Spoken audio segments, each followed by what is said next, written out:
I can click your link because chat is going ham. The origins of Russian authoritarianism. Almost kind of interesting. I'm clicking videos now from chat. Dude, I'm kind of interested. Let's do this, and then as an ender, we do a nice one, okay? Because I'm going to the cinema today. Before we get into this video, I would like to inform you that this video is sponsored by Keeps. Keeps is a man's... What could Keeps be? Keeps. What are they selling? Keeps. Is a men's health. Men's health? So it's probably... keeping hair. Hair transplant? Health subscription service that provides men with wide-ranging services and products to prevent hair loss. What I learned in my life, no offense to Kraut here, nothing prevents hair loss. You can try all you want. It's fucking... the point is there's two types of hair loss. Genetical and other introduced. If it's genetical, you're fucked. You're fucked anyway. There's only one thing that helps against hair loss. Dude, I did my research. And that is hair transplants. Getting transplants. If it's genetical. Otherwise, you're fucked. Says the baldy? Yeah, because I know what I'm talking about. Bitch. 2 out of 3 men suffer from hair loss, and the best way to combat it is to do something. In the UK, it has been ruled that calling a man bald is sexist. So all you sexist cunts are getting sued, okay? You owe me a fucking subscription. Or I'm getting the fucking cops. About it while you still have hair. With Keeps, true story, you can a Google licensed doctor will review your information online and build a treatment plan for you. That's bullshit, man. Treatment products will then be sent to you every that 3 is months. bull Your doctor crap. will also be available. Thank you, Legendary, for the 5. Chat. He just paid for 5 people calling me a bald cunt. Thank you, Legendary, man. A true advocate. 24 hours a day for 7 days a week. The reviews of their products and services are widely positive, and you can check them as well as... My father's brother and his father are all bald, so I'm pretty much fucked. If you wish to convince yourself of their products and services. Bruh, man, it sucks. Today I saw a guy in the grocery store. He was like 17 and he already was going bald, man. I felt fucking bad for him. The problem of being bald is not being bald, though. The problem of being bald is society talks shit about you. If no one will talk about it, no one will care. It's like racism in a way. Just fucking stop caring about it. It's the other people talking shit about bald cunts that are the problem. This is first. Prevention is key to preventing hair loss, and if you're ready to take action and prevent hair loss yourself, you can go to Keeps. Why do you care what society says about you? Because the average human is just wired like that. /Kraut, or click the link in the description to receive. The trick is to trick a girl into loving you before you lose all the hair. /Kraut. Many thanks to clever. Keeps for sponsoring this video. video. The origins of Russian... Let's get into it. Cancer. It starts with Genghis Khan, probably. Nomadic empires were some of the most fascinating entities in human history. Originating from the steppes of Central Asia, most lived in isolation, unbothered by neighboring empires who saw their lands as worthless. This isolation allowed many nomadic tribes to specialize increasingly in nomadic life and warfare, competing with other tribes in a continuous struggle that, in a survival of the fittest way, resulted in ever-proficient warrior tribes. And once every few centuries they ventured forth from the steppes to overrun and conquer settled societies that were ill-prepared to face. Isn't that bow from Elder Scrolls? Skyrim? Isn't that a Skyrim bow? Isn't that a meme? Them. However, as efficient and near unbeatable as these nomadic peoples were in their conquests, a curious thing about them was that once they settled in the lands they had conquered, the nomads turned into what they had conquered. The Magyar tribes conquered Pannonia and turned into the Hungarian kingdom. The Slavic tribes conquered Eastern Europe and turned into the Slavic kingdoms. The Seljuk Turks conquered Iran and became the new Iranian Empire. The Ottoman Turks conquered Anatolia and became the new Romans. The Chagatai Turks conquered India and became the Indian... Chagatai Turks? Wait, Chagatai Khan from Warhammer is based on that? I didn't know that. Cool. No one knows what I'm talking about. It's the okay. Mongols conquered Iran and became the new Iranian Empire, and when the Mongols conquered China, they became the new Chinese Empire. There is, however, one big exception in this series of historic conquests by nomadic peoples, and their consequent social restructuring. Russia. Medieval Russia was not that much different from many other medieval European states at the time, a collection of small duchies, cities and dukedoms with no centralized overarching authority. The most prominent among these were the Kievan Rus and... Look at Jake, man. White Scar Master Race. I regret saying that on Twitch. Most people don't even know what you're talking about, which probably is the worst thing, yeah. The Novgorod Republic. The Kievan Rus was a princely state with deep cultural and Isn't that on the Ukrainian flag? This thing? commercial ties into Europe, mainly through the Byzantines. The Novgorod Republic was a city-state and an important part of the Hanseatic League of cities that stretched across the Baltic and North Sea. Then came the Mongols. Kiev. There's a tendency amongst modern historians to paint the Mongol Empire in a positive light as an institution of trade and tolerance, which, though, is very oversimplified and overlooks the fact that the Mongol Empire was an extractive institution. The Mongols were a tribal people who had no state or legal structures that they transferred over to the people they conquered. Their relation with those they conquered was purely predatory. They wanted to extract wealth and resources from them, and What, we're in London all of a those who sudden? refused paid dearly. The Kievan Rus was one of these places that resisted. Kiev was burnt to the ground and the surrounding lands pillaged, with much of the population slaughtered. Medieval accounts tell us of fields filled with human remains for decades after the siege. With the burning of Kiev, a substantial political and cultural transformation of what we now know as Russia began. The Kievan Rus Always crazy how in history, one day changes the future forever. Imagine they wouldn't have burned Kiev, man. Like, imagine the Mongols were like, let's go somewhere else. These little moments have so much impact, man. with its deep cultural and economic ties to the Byzantians, had been the cultural motherland and birthplace of Russia. The place where Russia as a European cultural entity had been created. All that was left of it now was ash. The cultural and economic ties with the Byzantians were now broken. This resulted in a geopolitical shift of Russia, culturally and politically, in power to the northeast.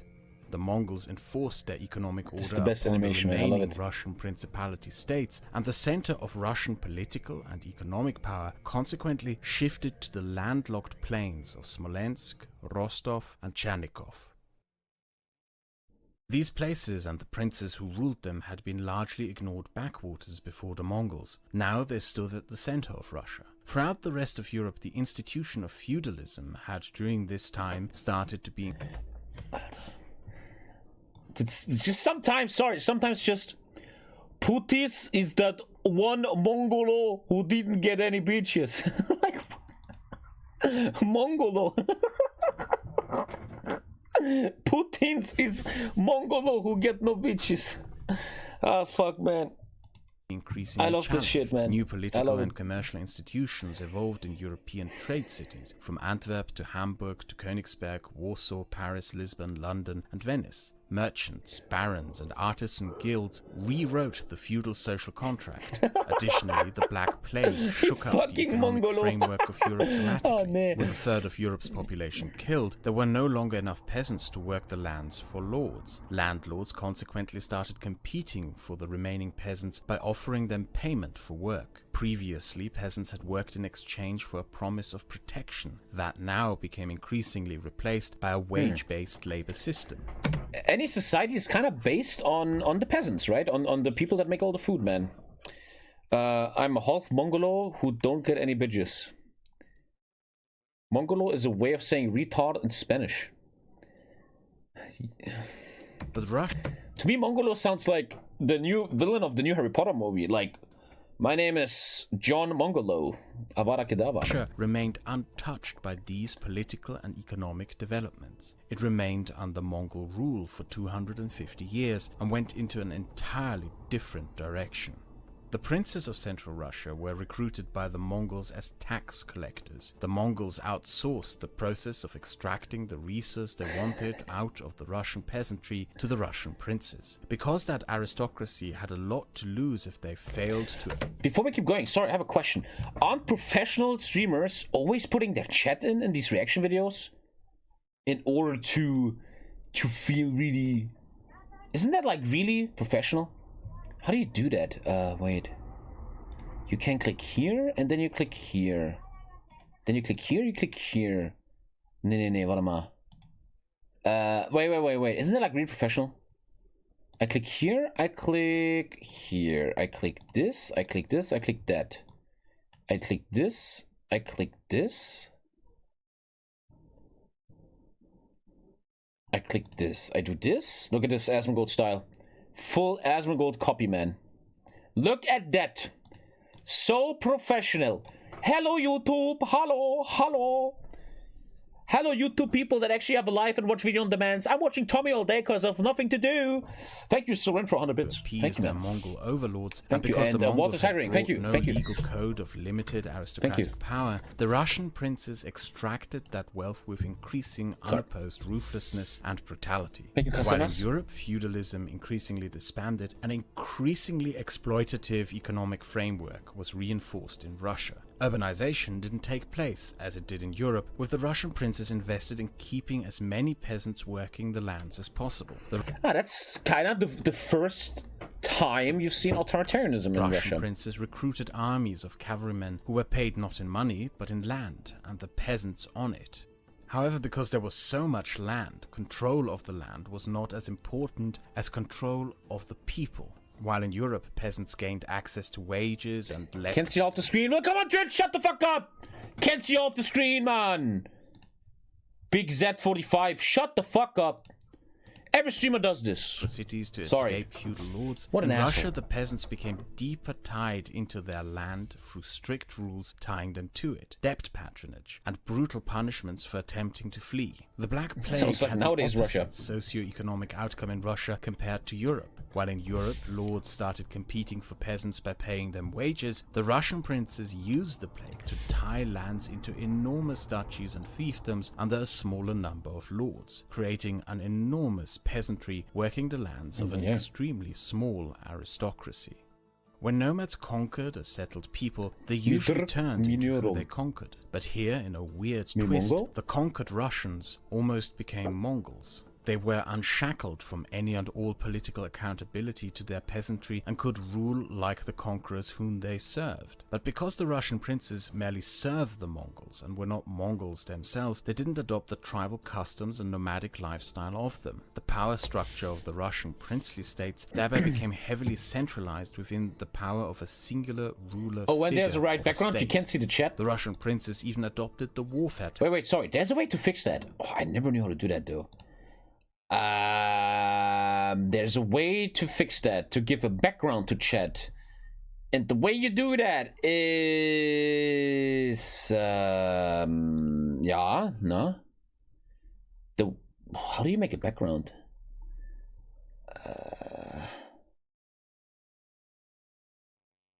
Nah, I don't know. Nah, no idea. What the fuck is this? Yo, I don't know how to do this. I have no idea. Just get a green screen? How will I make that more dark? Yeah, I have no idea. Tactics of their No idea. conquerors. Rather than build stone castles as the rest of Europe did, they built wooden fortresses and recruited large cavalry armies. When they were invaded, they burnt the wooden castles down, ransacked and burnt the fields of their own land, and Jesus, then harassed invaders from horseback, Goddamn. while those invaders were forced to march through and suffer the vastness of Russia. Add a black square and reduce opacity. Wait, I can reduce opacity. 1 sec, everybody. I'm gonna be busy for a sec.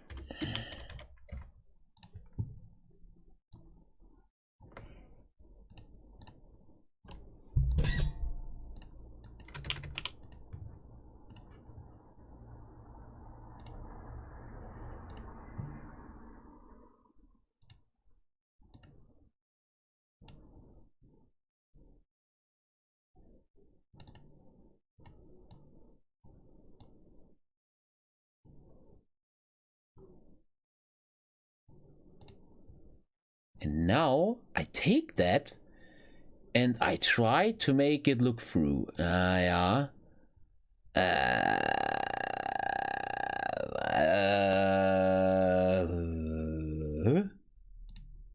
Huh? How would I do that? Oh!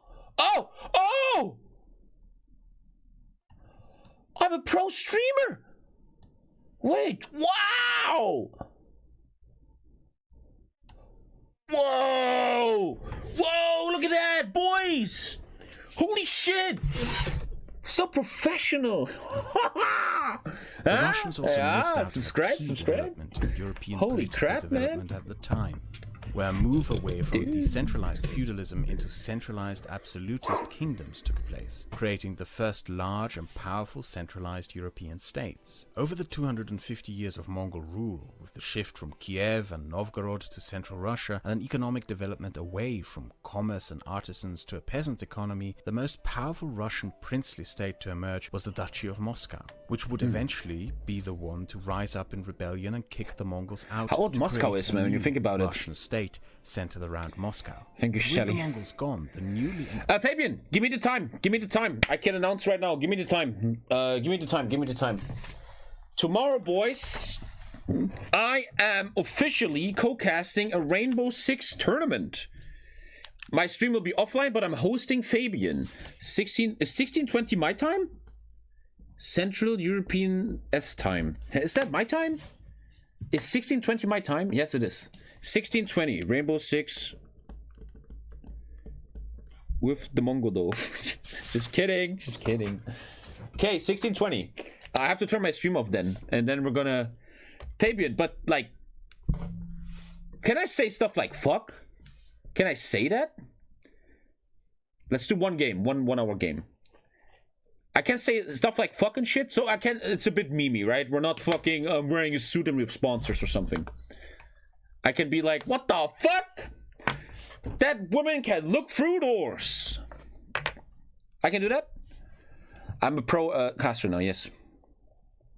Tomorrow, 16:30, hosting a Rainbow Six game. We'll be live on this channel here. Put back the black border around your camera. That goes too far. Can I pull that off? Sorry. Nah, that looks dumb, you an idiot. Shut up. That looks dumb. No. Okay, tomorrow, 16:20 on what channel, Fabian? We are wearing suits. We have billions worth of sponsorships, but we have no limits. Okay, man. I have no idea what's gonna happen. Gonna be fun, man. Don't say retarded, though. Okay, yeah. Don't say retarded. Don't say retarded. Don't... Okay. What channel is that, Fabian? What is that channel called? Where is that tomorrow? On Fabian's channel. Okay, tomorrow, Independent Russia 16:20, Rainbow Six professional game, casted by me and Fabian. And try not to say the N-word. I will try. Absolutism is a system of governments in which all political power lies within one singular ruler. Beginning in the 1500s, many a European monarchy embarked on efforts to... Yo, TommyKay, define absolutism. Absolutism means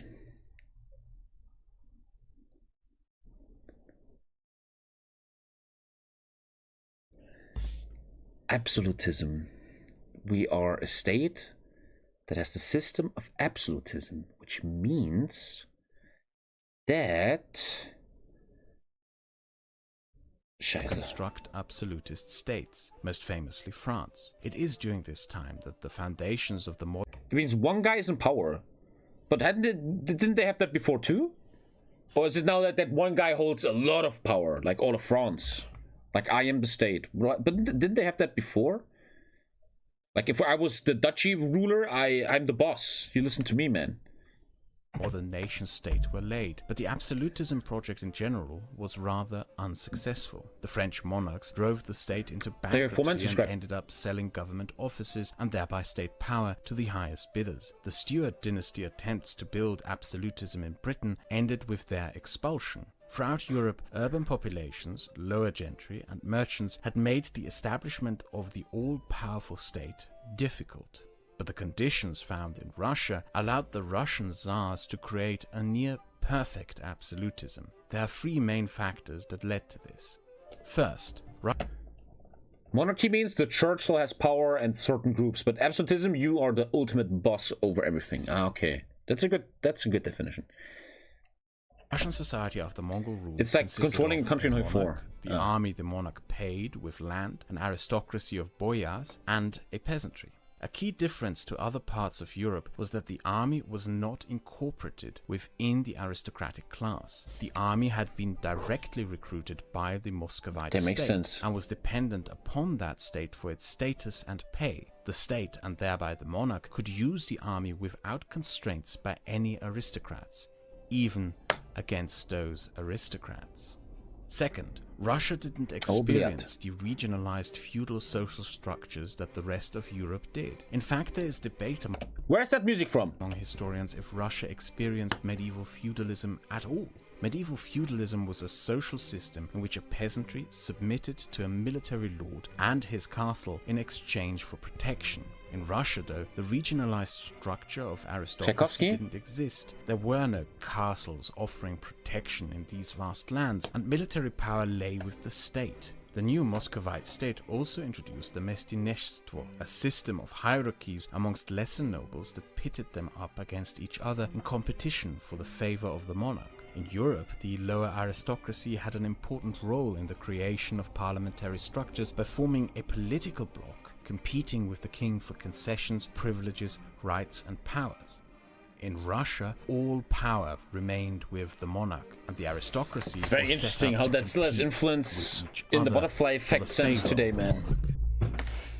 Third, law developed Hey, Tommy, how big is it? It's on your mom's phone. The rest of Europe. One of the key factors in the development of law in Europe had been the Catholic Church. It established almost state-like structures that competed with monarchs for authority, creating standards for accountability that evolved into written codes of law. No war during Crusade. Kings of Europe could not just do as they pleased to their subjects or their aristocracy.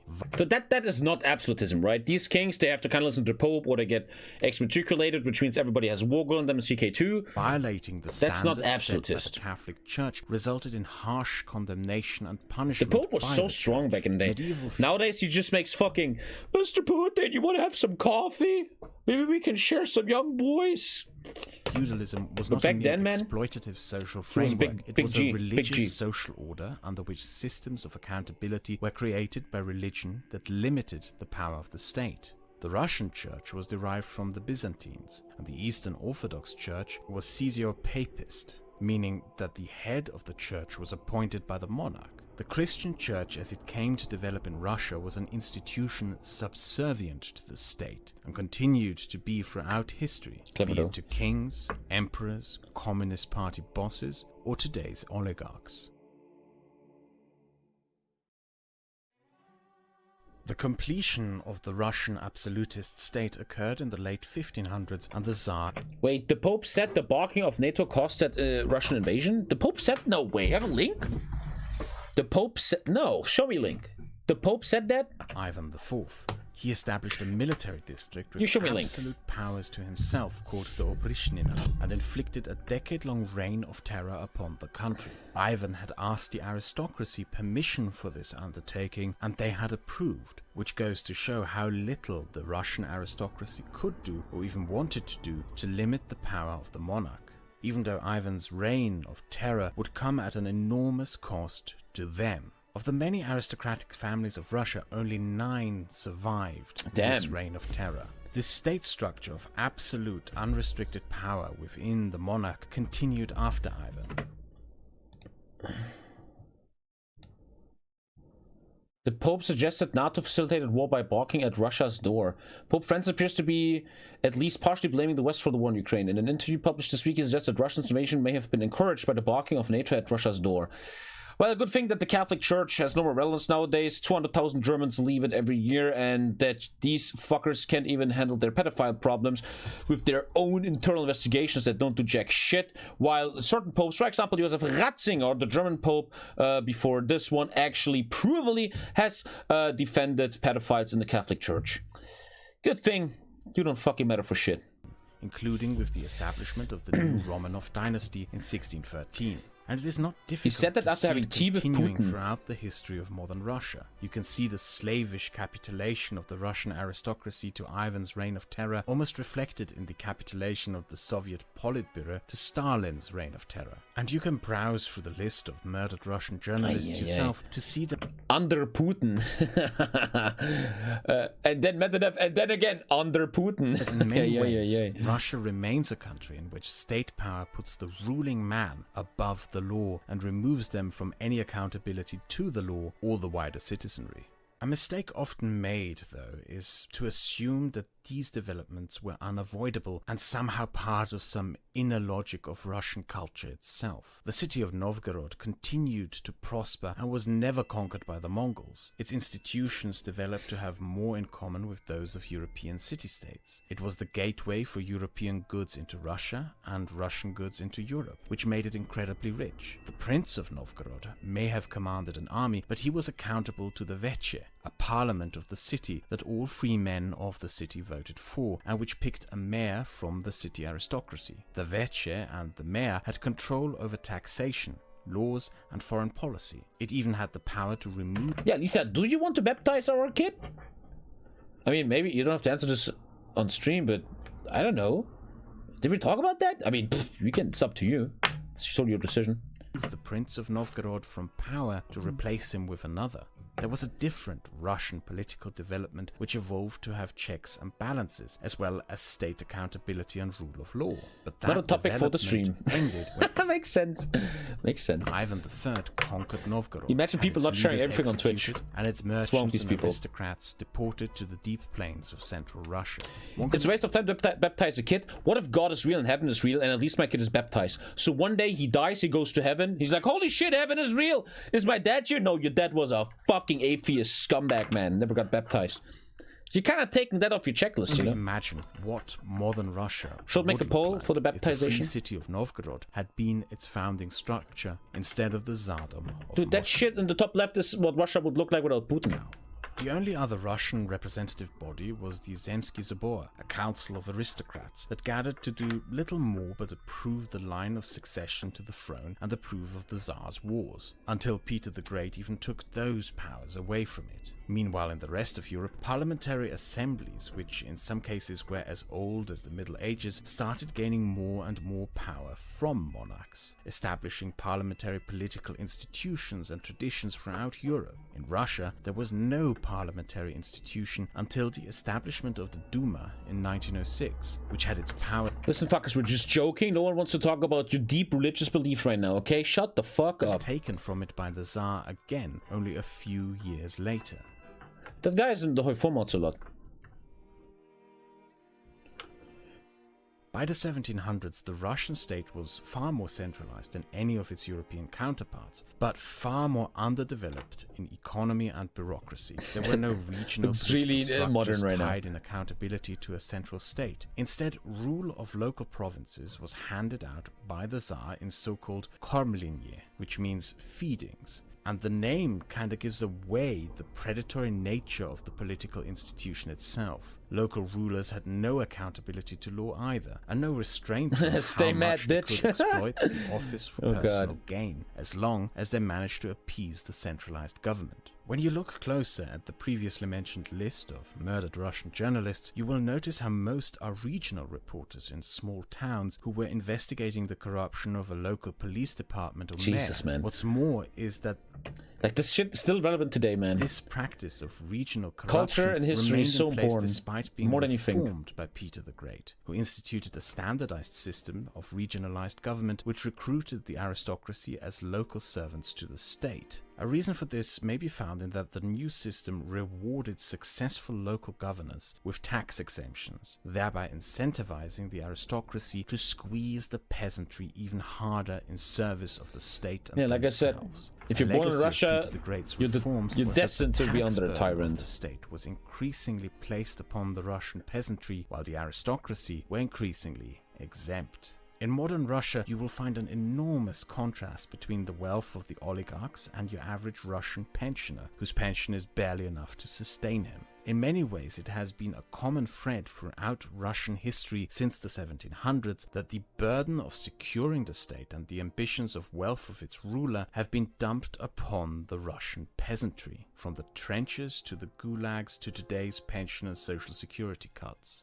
An additional aspect of Peter the Great's reforms were the introduction of severe punishments for serfs who left their lands, but also for regional rulers and aristocrats who granted more freedoms to serfs and peasants, and thereby incited competition with other regional rulers. This bound the rulers of Russia on a regional level even closer together to cooperate in their exploitative economic structure and tied them deeper to the centralized state. Everyone was now tied together in this, and nobody could take the risk of stepping out of line. Centuries later, those Communist Party members who may have disagreed with the Communist Politburo on something found themselves shot, and today those oligarchs who step out of line with the central government find themselves dispossessed, jailed or murdered. Russian absolutism was founded on an alliance between the central ruler of the state and the rulers of the various subdivisions of the state to enrich themselves. Oh, sorry guys, we gotta stop. Non-stop is saying, Grisha Putin is talking about Ukraine, Tommy. Oh yeah, let's really listen to the 15-year-old's opinion right now. We should really do that, respected Wildrip. Let's really do that. Sounds amazing. It is why Russia never had a bourgeoisie, a small business Mittelstand, commercial trader class, or any resemblance of equality before the law and public accountability. As the historian John Dillon described it, the Russian government, more than any other, was a government of men and not of laws. And that aspect of Russian absolutism is what makes it so unique. To show why we can compare Russia to another absolutist state, China, which also underwent a century-long political development that resulted in a powerful, centralized state institution with absolute power and a lack of public accountability. But you will find a very big difference between the two. Chinese absolutism was built on a foundation of meritocracy in competition with patrimonialism. Chinese rulers continuously found themselves in positions of having to abide by some standards of accountability to the state bureaucracy. China has, just as Russia, gone through periods of incredible abuse of power, from the Empress Wu to the Great Leap Forward to the Cultural Revolution. But all these periods resulted in reshuffling and restructuring of the political leadership to not repeat mistakes. Mao Zedong had to step down from the Politburo after his Great Leap Forward caused the Great Chinese Famine, and only regained political power through a populist coup with the Cultural Revolution, and that populism was something the Chinese state consequently cracked down upon after Mao's death. Just as in Russia, the state is absolute in China. If you wish to protest against a decision by the state or change the course of the state, you have to go through the institutions of the state. And just as in Russia, you will find corruption and abuse of power in China, such as local governments that cover up the selling of poisonous baby formula. But the difference in the political structure becomes very clear when you compare abuse of power and corruption. In China, the further you go up in ranks of government, the less corrupt state officials become as a result of the meritocratic state structures. In Russia, the further you go up in the ranks of government, the more corrupt state officials become.